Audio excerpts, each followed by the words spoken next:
Waouh, vraiment? Ça ne paraît pas du tout. J'ai pensé que vous aviez au moins 10 ans de moins, vous savez. Franchement, qui n'aimerait pas recevoir un compliment comme ça, n'est-ce pas? Alors oui, le temps n'attend personne. L'âge arrive pour tout le monde. Mais il existe des choses que vous pouvez faire pour ralentir le processus de vieillissement et préserver votre jeunesse, autant extérieure qu'intérieure, et cela plus longtemps.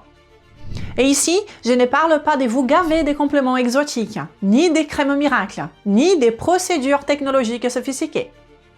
Je parle simplement d'être attentif et de pratiquer quelques habitudes 100% naturelles et qui sont à la portée de tout le monde, même si, malheureusement, peu de personnes les appliquent réellement.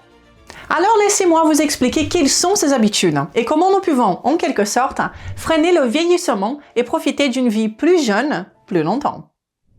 Bienvenue de retour sur ma chaîne. Je suis Renata Barcelos, chercheuse indépendante en sciences de la nutrition. Et je suis ici pour vous montrer la vérité sur la santé et la perte des poids, basée sur la bonne science, le bon sens et toujours sans blabla. La vérité, c'est que le monde moderne et notre manière de vivre aujourd'hui favorise un vieillissement plus rapide que nécessaire. Et ce n'est pas facile. Mais pour éviter de vieillir plus vite que vous ne le devriez et pour préserver votre vitalité plus longtemps, nous devons essentiellement faire deux choses. Premièrement, réduire la destruction dans le corps. Et deuxièmement, augmenter la construction et la réparation. Autrement dit, diminuer les processus cataboliques et augmenter les processus réparateurs afin que le bilan soit positif et non négatif. Et pour que cela soit possible, il y a un élément absolument essentiel. L'énergie, énergie cellulaire, ATP. La disponibilité adéquate de cette énergie est exactement ce qui alimente et accélère les processus de réparation, tout en réduisant automatiquement les processus cataboliques. Voyez bien, l'énergie et la structure du corps sont interdépendantes. Mais Renata, qu'est-ce que cela veut dire? Je vous explique, car ce concept est très important. Plus votre corps produit d'énergie au niveau cellulaire, plus il crée des structures. Plus il crée des structures, plus il peut produire de l'énergie. Et quand je parle des structures, je parle des cellules, des mitochondries, des muscles, des tissus, des cheveux, d'ongles, des peaux. Réparer le corps, maintenir ses structures jeunes et fonctionnelles est un processus qui demande une bonne quantité d'énergie cellulaire. Et c'est pour cela que les régimes restrictifs ou certains médicaments coupe-faim vous donnent un aspect flétri, fatigué, vieilli, parce qu'ils réduisent la production d'énergie dans le corps. Et sans énergie suffisante, le corps ne peut pas se permettre de maintenir votre apparence et vos tissus en bon état. Donc, toute habitude qui améliore la santé mitochondriale et la production d'ATP favorise directement la longévité. Ok, maintenant que nous avons vu cette base, voyons ensemble ce que vous pouvez faire concrètement pour ralentir le vieillissement et relancer les mécanismes naturels des rajeunissement. Voyons ce que vous pouvez faire pour arrêter la destruction et favoriser la réparation. Commençons par l'une des choses les plus importantes. Vous vous souvenez d'une semaine terrible au travail où vous étiez épuisé, tendu, vidé? Et à la fin de la semaine, devant le miroir, vous avez l'impression d'avoir pris quelques cheveux blancs? Le stress vieillit. Tout le monde le sait, n'est-ce pas? Et d'ailleurs, si vous êtes d'accord, laissez-moi un pouce en l'air et abonnez-vous à cette chaîne. Le stress psychologique déclenche des réactions métaboliques cataboliques. Mais ce que beaucoup ignorent, c'est que le stress physiologique fait exactement la même chose. Donc, réduire les hormones cataboliques du stress, comme le cortisol, le glucagon ou l'adrénaline, est absolument crucial. Les populations les plus longévives du monde ont un point en commun, moins de stress au quotidien. Donc, que faire pour réduire les stress et mettre votre corps dans la voie de la réparation à la place de la destruction? Premièrement, le plus évident, éviter quand c'est possible le stress psychologique inutile. Et cela en choisissant bien avec qui vous passez du temps, choisir son environnement, choisir ses fréquentations, apprendre à ne pas absorber ce qui ne vous appartient pas. Le deuxième point, quelque chose de moins évident, c'est d'éviter le piège du no pain, no gain. qui dit que n'importe quel bénéfice en termes de bonne santé demande une souffrance énorme et beaucoup de sacrifices. Ce n'est pas comme ça. L'excès d'exercice, par exemple, a plus d'effets négatifs que positifs. Ce que l'on voit dans la science est que la dose optimale pour obtenir le plus grand bénéfice avec le moins de maléfices est bien plus faible que ce que l'on croit. Être en bonne santé demande de la discipline, pas de la souffrance. Troisième point, l'alimentation. Notre régime alimentaire peut être un grand facteur stressant pour notre corps. Et ici, je veux souligner 3 points sur ces sujets. La première est qu'un corps qui reçoit un carburant de qualité donnera une performance de qualité. Donc, la qualité de vos choix alimentaires est essentielle.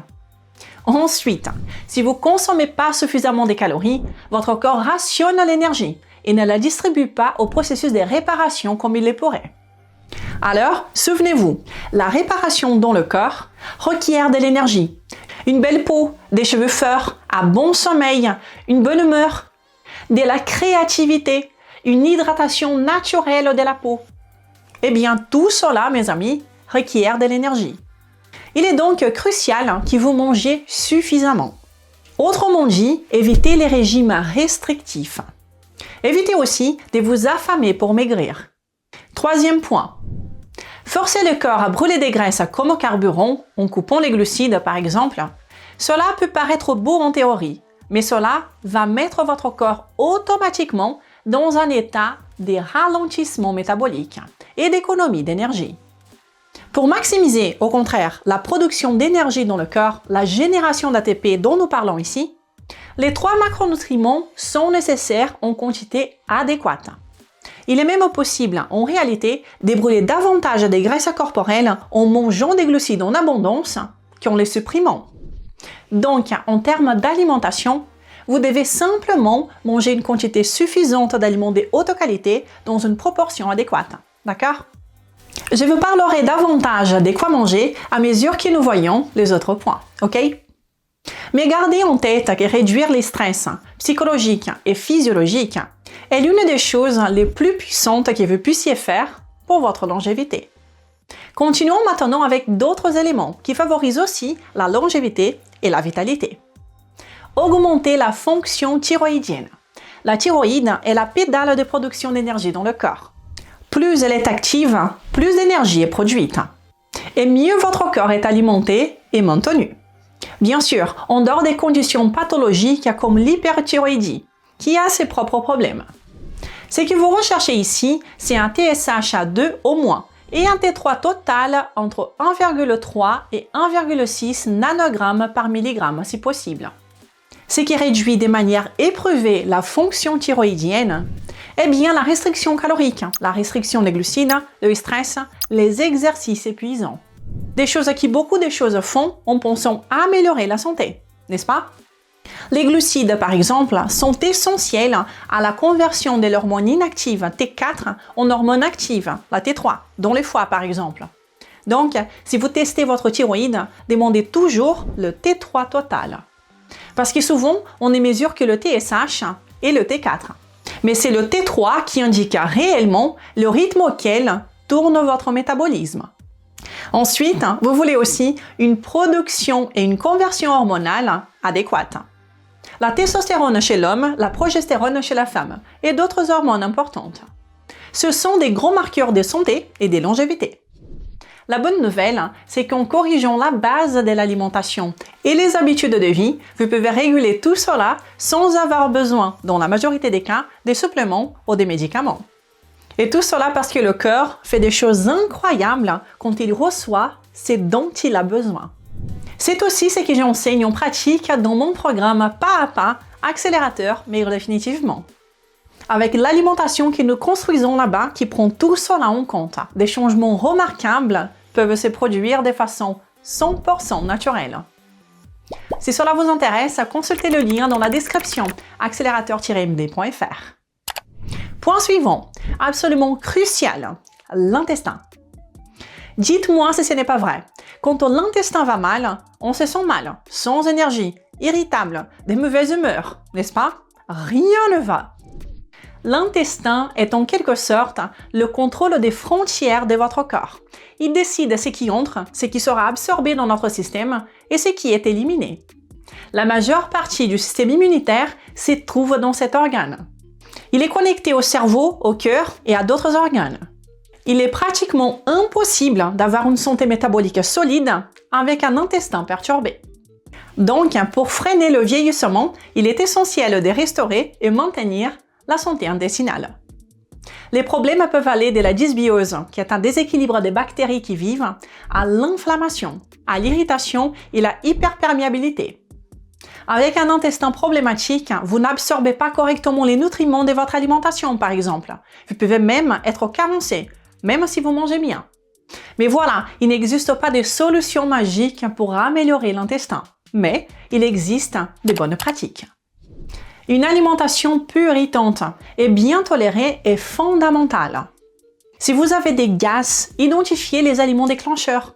Ayez une approche pauvre en FODMAPs. J'ai des vidéos ici sur cette chaîne qui parlent de cela. Éliminez temporairement les irritants courants pour savoir s'ils sont les coupables chez vous, comme par exemple le lactose, le gluten, les farines, les oléagineux, les piments. Les aliments fermentés peuvent être utiles, comme le yaourt, le kéfir, la choucroute. Ainsi que les aliments riches en collagène peuvent aussi soutenir la paroi intestinale. Personnellement, comme j'ai parlé dans cette vidéo, je consomme 20 grammes de collagène hydrolysé par jour. Parce que c'est pratique et très intéressant pour l'intestin.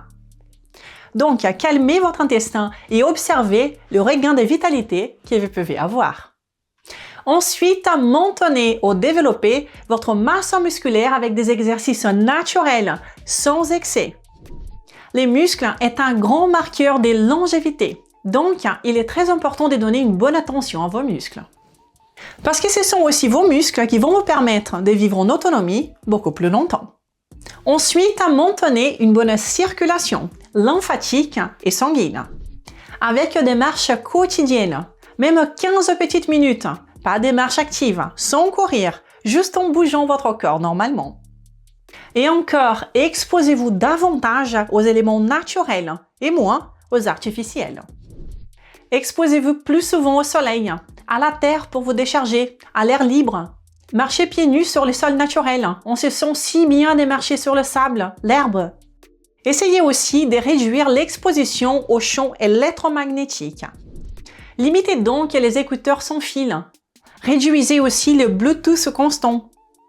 Privilégiez les lumières plus chaudes le soir. Cela aussi vous aidera beaucoup. Tout cela calme le système nerveux. Une autre chose aussi, ayez une vie sociale saine.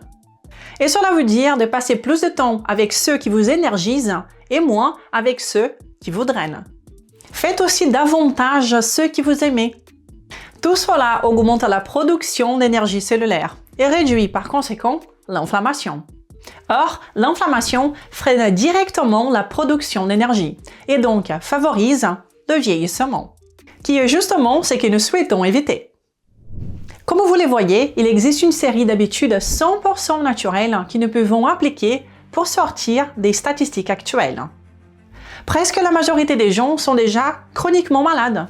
Il devient rare d'ailleurs de voir des personnes qui ne prennent pas des médicaments quotidiennement ou presque. Le surpoids est massif, presque 50% de la population est déjà en surpoids ou obèse. Vous n'avez pas besoin de plus de médicaments et d'interventions. Vous avez besoin de faire moins des choses qui perturbent le corps et davantage des choses naturelles. Revenir au biologique et réduire l'artificiel. J'espère que cette vidéo vous aide à réfléchir et vous donne des actions concrètes à commencer dès maintenant. Laissez-moi votre question ou votre commentaire. On se retrouve déjà dans la prochaine vidéo. Et si cette vidéo vous a été utile, n'hésitez pas à la partager amplement, à me laisser un pouce en l'air et à me laisser votre commentaire. Tout cela m'aide beaucoup avec ce travail que j'ai fait ici. À la semaine prochaine. Ciao!